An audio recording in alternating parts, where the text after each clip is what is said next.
Hi friends, it's me Shanila. Welcome to my channel online class. നിങ്ങൾ ആദ്യമായിട്ടാണ് ഈ channel കാണുന്നതെങ്കിൽ സബ്സ്ക്രൈബ് ചെയ്യുക, വീഡിയോ ഇഷ്ടപ്പെട്ടെങ്കിൽ ലൈക്ക് ചെയ്യുക, കൂടാതെ നിങ്ങളുടെ ഫ്രണ്ട്സിനും ഷെയർ ചെയ്ത് കൊടുക്കുക. അപ്പോൾ ഇന്ന് നമ്മൾ ഡിസ്കസ് ചെയ്യുന്നത് കേരള പാഠാവലിയിലെ വെള്ളില വള്ളി എന്ന പാഠഭാഗത്തിലെ കുറച്ച് ചോദ്യങ്ങളാണ്. പാഠഭാഗത്തിലെ ചോദ്യോത്തരങ്ങളാണ് നമ്മൾ ഡിസ്കസ് ചെയ്യുന്നത്. അപ്പോൾ വെള്ളില വള്ളി ആരാണ് രചിച്ചതെന്ന് എല്ലാവർക്കും അറിയാമല്ലോ. വൈലോപ്പിള്ളിയാണ് രചിച്ചത്. പൂക്കളണിഞ്ഞ് സുന്ദരിയായി നിൽക്കുന്ന വെള്ളില വള്ളിയും വായുവിൽ നീന്തുന്ന ദേവത പോലെ പൂന്തോട്ടത്തിൽ വന്നെത്തിയ പൂമ്പാറ്റയും തമ്മിലുള്ള ആത്മബന്ധമാണ് വൈലോപ്പിള്ളിയുടെ കവിതയിൽ വിവരിക്കുന്നത്. അപ്പോൾ വെള്ളില വള്ളിയിൽ നമ്മൾ എന്താണ് പരിചയപ്പെടുന്നത്? വെള്ളില വള്ളിയും പൂമ്പാറ്റയും തമ്മിലുള്ള ആത്മബന്ധത്തെക്കുറിച്ചുള്ള ഒരു കവിതയാണ്. അപ്പോൾ നമുക്ക് പാഠഭാഗത്തിലെ ചോദ്യോത്തരങ്ങൾ ഒന്നൊന്നായി നോക്കാം. പ്രവർത്തനം 1, കണ്ടെത്താം, എഴുതാം.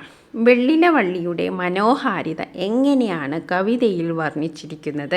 വെള്ളില വള്ളിയുടെ മനോഹാരിത എങ്ങനെയാണ് കവിതയിൽ വർണ്ണിച്ചിരിക്കുന്നത്?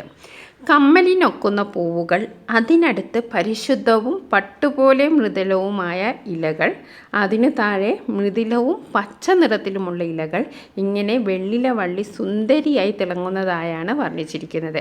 അപ്പോൾ എങ്ങനെയാണ് വർണ്ണിച്ചിരിക്കുന്നത്? കമ്മലിനൊക്കുന്ന പൂക്കൾ, അതിനടുത്ത് പരിശുദ്ധവും പട്ടുപോലെ മൃദുലവുമായ ഇലകൾ, അതിനു താഴെ മൃദുലവും പച്ച നിറത്തിലുമുള്ള ഇലകൾ, ഇങ്ങനെ വെള്ളില വള്ളി സുന്ദരിയായി തിളങ്ങുന്നതായാണ് വർണ്ണിച്ചിരിക്കുന്നത്.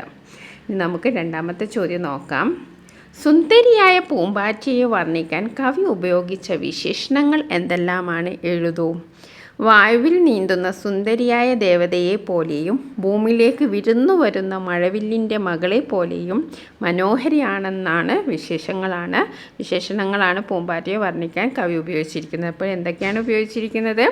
വായുവിൽ നീന്തുന്ന സുന്ദരിയായ ദേവതയെ പോലെ, വായുവിൽ നീന്തുന്ന സുന്ദരിയായ ദേവതയെ പോലെയും അതേപോലെ ഭൂമിയിലേക്ക് വിരുന്നു വരുന്ന മഴവില്ലിൻ്റെ മകളെ പോലെയും മനോഹരിയാണ് എന്നാണ് പൂമ്പാറ്റയെ വർണ്ണിക്കാൻ കവി ഉപയോഗിച്ചിരിക്കുന്നത്. നമുക്കിനി അടുത്ത പ്രവർത്തനം നോക്കാം. മറ്റു ചെടികൾക്ക് വെള്ളില വള്ളിയോട് അസൂയ തോന്നിയത് എന്തെല്ലാം കാരണങ്ങളാലാവാം? മറ്റു ചെടികൾക്ക് വെള്ളില വള്ളിയോട് അസൂയ തോന്നിയത് വെള്ളില വള്ളിയുടെ സൗന്ദര്യം കൊണ്ട് തന്നെ. എന്താ അസൂയ തോന്നാൻ കാരണം? വെള്ളില വള്ളിയുടെ സൗന്ദര്യമാണ് പ്രശ്നം. കമ്മലിനെ പോലെ മനോഹരമായ പൂവുകൾ, വെള്ളപ്പട്ട് പോലെ സുന്ദരമായ വെള്ളില വള്ളികൾ, അതിനു താഴെ പതുപതുത്ത പച്ചിലകൾ, ഇത് കണ്ടപ്പോൾ മറ്റു ചെടികൾക്ക് അസൂയ തോന്നി. അപ്പോൾ നാം ഒന്നും കൂടി വായിക്കാം. മറ്റു ചെടിക്ക് വെള്ളില വള്ളിയോട് അസൂയ തോന്നിയത് എന്തെല്ലാം കാരണങ്ങളാവാം? മറ്റു ചെടികൾക്ക് വെള്ളില വള്ളിയോട് അസൂയ തോന്നിയത് വെള്ളില വള്ളിയുടെ സൗന്ദര്യം കൊണ്ടുതന്നെ.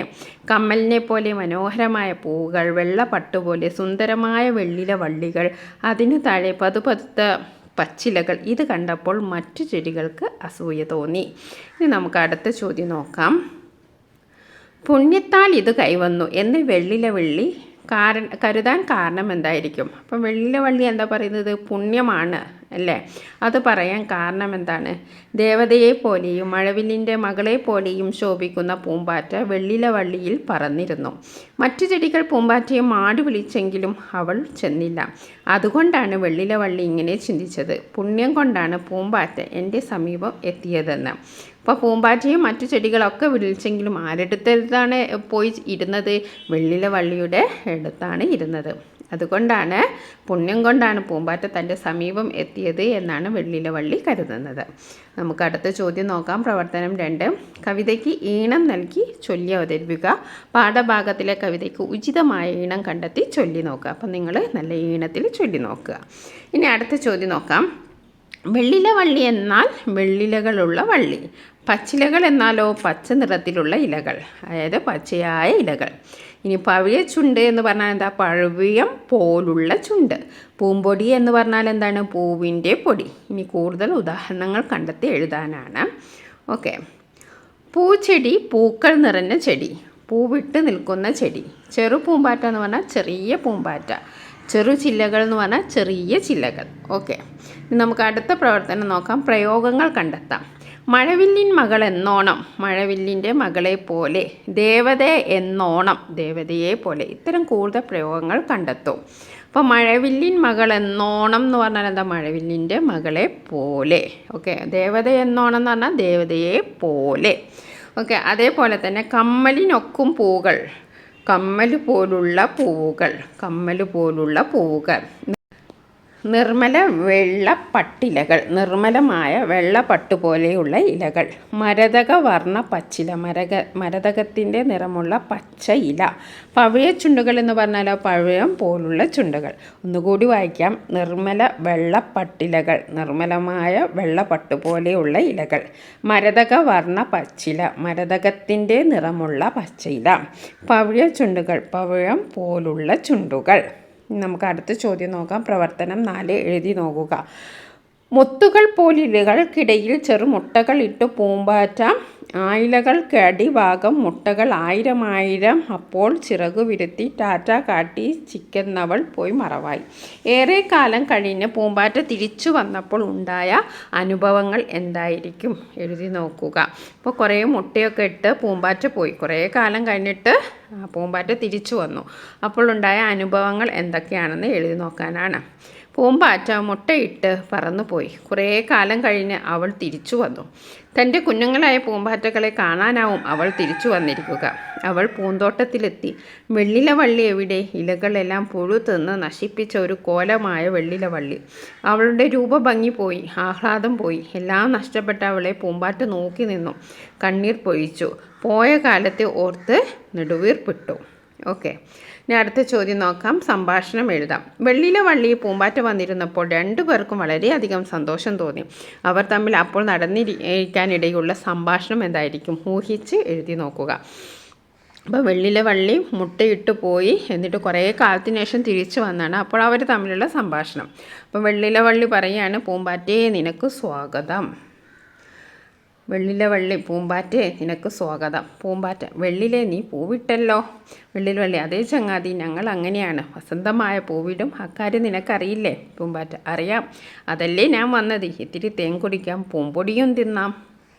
വെള്ളിലെ വള്ളി, തീർച്ചയായും നിനക്കെല്ലാം ധാരാളം തരാം. ഓക്കെ, ഇനി അടുത്ത് നോക്കാം. ഒരു ആസ്വാദനക്കുറിപ്പ് തയ്യാറാക്കാനാണ്. വെള്ളിലെ വള്ളി എന്ന കവിതയ്ക്ക് ആസ്വാദനം തയ്യാറാക്കാനാണ്.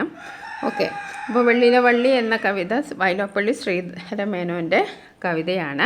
അപ്പോൾ അതിന് നമ്മൾ ആദ്യം എഴുതിയൊരു കാര്യമുണ്ടല്ലോ, പൂമ്പാറ്റയും വെള്ളിയിലെ വള്ളിയും തമ്മിലുള്ള ആത്മബന്ധമാണ് ഈ കവിതയിൽ ആവിഷ്കരിക്കുന്നത് എന്ന് നമുക്ക് ആദ്യം തന്നെ എഴുതാം. പിന്നെ നമുക്ക് ആ പാഠഭാഗത്തിലെ ആശയങ്ങൾ എഴുതാം. കമ്മലിനൊക്കുന്ന പൂവുകൾ, അതിനടുത്ത് നിർമ്മലമായ വെള്ളപ്പട്ടിൻ്റെ സുഖമുള്ള ഇലകൾ, ചില്ലകൾ തോറും മൃദുലമായ പച്ചിലകൾ, വെള്ളിയിലെ വള്ളി ഇതെല്ലാം അണിഞ്ഞു സുന്ദരിയായി ആഹ്ലാദിക്കുമ്പോൾ മറ്റു ചെടികൾ അസൂയ പൂണ്ടു നിന്നു. അക്കാലത്ത് പതുക്കെ ഒരു പൂമ്പാറ്റ പൂന്തോട്ടത്തിലേക്ക് വന്നു. മനസ്സിനെ ഹരം പിടിപ്പിക്കുന്ന പൂമ്പാറ്റ വായുവിൽ നീന്തുന്ന ദേവതയെ പോലെയാണെന്ന് തോന്നി. മഴവില്ലിൻ്റെ മകൾ വിരുന്നു വന്നതാണോ എന്ന് പൂമ്പാറ്റ എന്ന് മറ്റു ചെടികൾക്ക് തോന്നി. വീശുന്ന ചെറിയ ചില്ലകളാൽ അടുത്തു വരിക എന്ന് മറ്റു ചെടികൾ പറഞ്ഞു. എന്നാൽ ആ സുന്ദരിയായ പൂമ്പാറ്റ വെള്ളിയിലെ വള്ളിയിൽ മൃദുലമായ കാലുകൾ വെച്ചു. അപ്പോൾ വെള്ളിയിലെ വള്ളി രോമാഞ്ചമണിഞ്ഞു. ഈശ്വര പുണ്യം കൊണ്ടാണ് ഇത് കൈവതെന്ന് അവൾ കരുതി. വെള്ളിയിലെ വള്ളി പൂമ്പാറ്റയുടെ പവിഴ ചുണ്ടിൽ മുത്തം കൊടുത്തു. എന്നിട്ട് അവൾക്ക് പൂമ്പൊടിയും തേനും നൽകി. പിന്നെയും വെള്ളിയിലെ വള്ളി ഇതെല്ലാം കൊടുത്തു. എത്ര കൊടുത്തിട്ടും അവൾക്ക് ഉള്ളിൽ തൃപ്തി വന്നില്ല. പൂമ്പാറ്റ വെള്ളിയിലെ വള്ളിയുടെ മരതക നിറത്തിലുള്ള ഇലകളിൽ മുത്തുകൾ പോലെയുള്ള മുട്ടയിട്ടു. ചെറിയ മുട്ടകൾ. ഇലകൾക്കിടയിൽ 1000കണക്കിന് മുട്ടകളിട്ട് പൂമ്പാറ്റ വെള്ളിയിലെ വള്ളിക്ക് ടാറ്റ പറഞ്ഞു പോയി. പിന്നെ എവിടെ നിന്നോ പറന്നു വന്ന കുരുവികൾ പുഴുക്കളെ കൊത്തി തിന്നു. വെള്ളില വീണ്ടും തളിരിട്ടു പഴയതുപോലെ ഉദ്യാനത്തിലെ സുന്ദരിയായി മാറി. ഈ ചിത്രമാണ് വെള്ളിയിലെ വള്ളി എന്ന കവിതയിലൂടെ കവി ഹൃദ്യമായി ആവിഷ്കരിക്കുന്നത്. അപ്പോൾ ഇതുമായി ബന്ധപ്പെട്ട കുറച്ച് ചോദ്യങ്ങൾ കമ്മ്യൂണിറ്റിയിൽ ഞാൻ പോസ്റ്റ് ചെയ്യാം. അപ്പോൾ നിങ്ങൾ ഒറ്റ വാക്കിലുള്ള ചോദ്യോത്തരങ്ങളാണ്.